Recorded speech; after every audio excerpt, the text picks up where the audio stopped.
2011, o Repórter Senado também discutiu o panorama de incertezas da economia mundial e os reflexos no nosso dia a dia.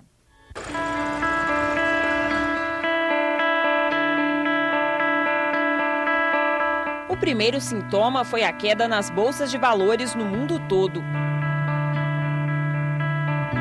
Acostumado a lidar com a falência dos países pobres, o mundo não sabe o que fazer com a crise das economias ricas. Tudo começou em 2008 com a bolha do mercado imobiliário nos Estados Unidos. Estimulados pelo governo Bush, os bancos concederam crédito em excesso. Começaram a caçar cliente na rua. Lá era assim, até nos postes você tinha anúncios assim. Compre sua casa, não precisa comprovar renda e tal. Você vendeu casa para todo mundo que não tinha emprego, não tinha renda, não tinha green card, não tinha nada. Eu estou vendo essa crise como algo que vai durar muitos anos. A bolha estourou quando o governo americano anunciou que não salvaria o banco Lehman Brothers. As instituições financeiras europeias já estavam contaminadas e o problema americano se transformou em uma crise financeira mundial. O que acontece no mercado financeiro é que ele tem um componente virtual muito forte. Os valores se multiplicam muito rapidamente sem uma base real. E isso dá uma dimensão para ele gigantesca. O mercado de capitais do mundo todo, ele vive de expectativas. Os governos dos Estados Unidos e da Europa assumiram as dívidas dos bancos, injetaram 14 trilhões de dólares no sistema financeiro internacional, o equivalente a 24 trilhões de reais. As consequências vieram 3 anos depois. Super endividados, o Estado americano e a União Europeia entraram em crise. Para os economistas, é mais difícil solucionar a crise na União Europeia, que reúne países em situações econômicas diversas. Se a inflação em Portugal é maior do que na Alemanha, Portugal não consegue vender produto para a Alemanha e os alemães começam a invadir Portugal com produto. O mundo não tem estrutura. Pelo menos na década de 80, 90, nós tínhamos o Fundo Monetário, que paulatinamente pegou experiência nessa área. Hoje o Fundo Monetário é pequeno demais para esses problemas europeus. Se os Estados Unidos está assim, os Estados Unidos é a maior potência, né? Se ele que comanda, a consequência vai abater aqui a gente aqui, né, no Brasil, né? Ninguém sabe como a crise de 2011 vai atingir o Brasil. O governo reduziu para 4% a previsão de quanto a economia brasileira vai crescer este ano. A indústria fica preocupada, com uma certa expectativa de que nós tenhamos aí um impacto negativo da economia mundial na economia brasileira, a redução do ritmo de crescimento e, portanto, redução do ritmo de produção da própria indústria. O poder de compra das pessoas está diminuindo. Todos os países estão sendo afetados e estão achando que está bem complicado. Tenho medo, sim. De repente ninguém sabe o que pode vir por aí, né?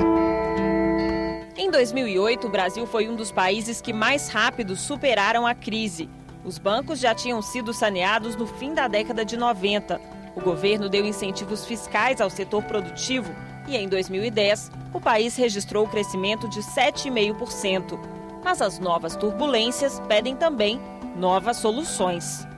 Para o ministro da Fazenda, Guido Mantega, hoje o país tem mais condições de enfrentar a crise do que em 2008. Em 2008 nós tínhamos cerca de 200 bilhões de dólares em reserva, hoje temos 352 bilhões aproximadamente. Por outro lado, vamos ser francos, você tem um déficit em conta corrente de 50 bilhões, e se você tem reservas de mais ou menos 300, se estancar a conta de capital, você tem dinheiro para 6 anos.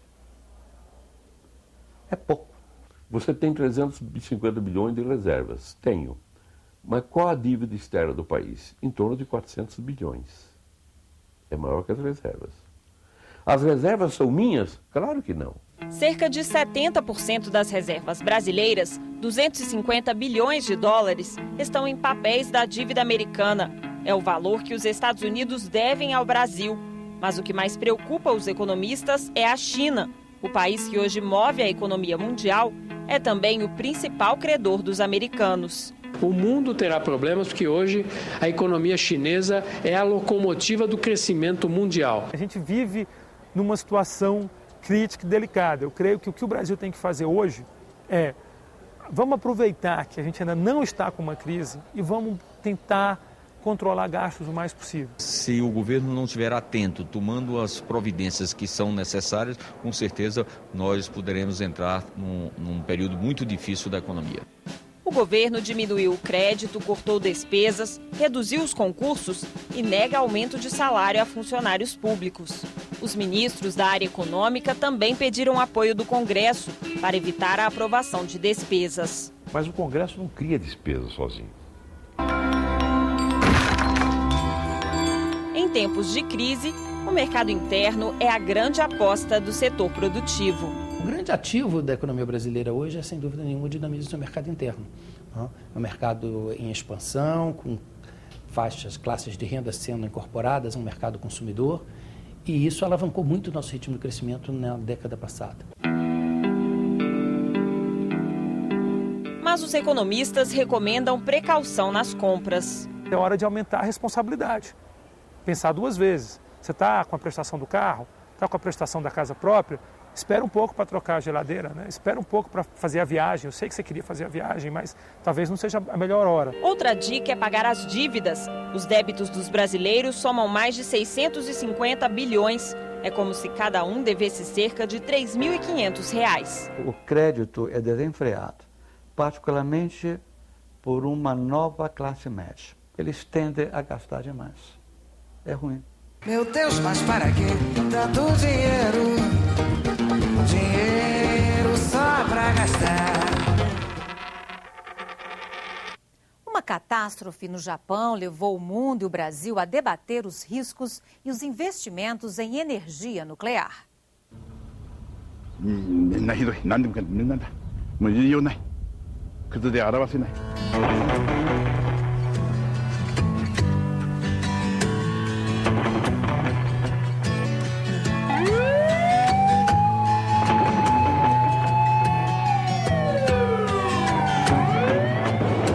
No dia 11 de março, o Japão foi atingido por um terremoto de 9 graus na escala Richter e por um tsunami de 10 metros de altura.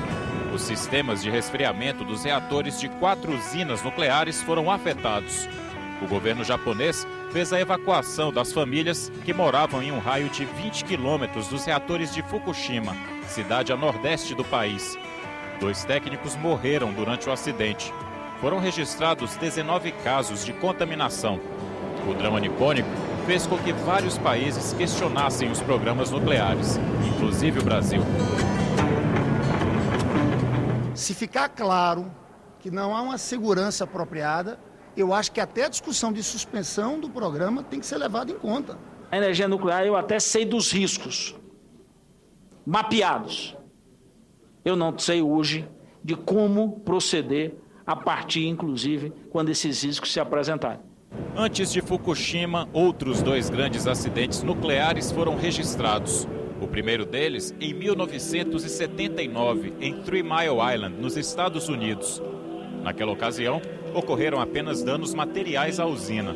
Em 1986, o mundo vivenciou a maior tragédia nuclear até o momento. Em Chernobyl, cidade localizada no norte da Ucrânia, houve grande liberação de material radioativo na atmosfera, centenas de vezes superior à provocada pela bomba jogada em Hiroshima durante a Segunda Guerra Mundial.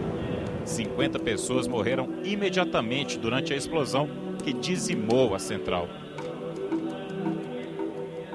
Dados coletados pela Organização Mundial da Saúde durante 20 anos mostram que o acidente provocou pelo menos aumento de 4 mil casos de câncer na população local.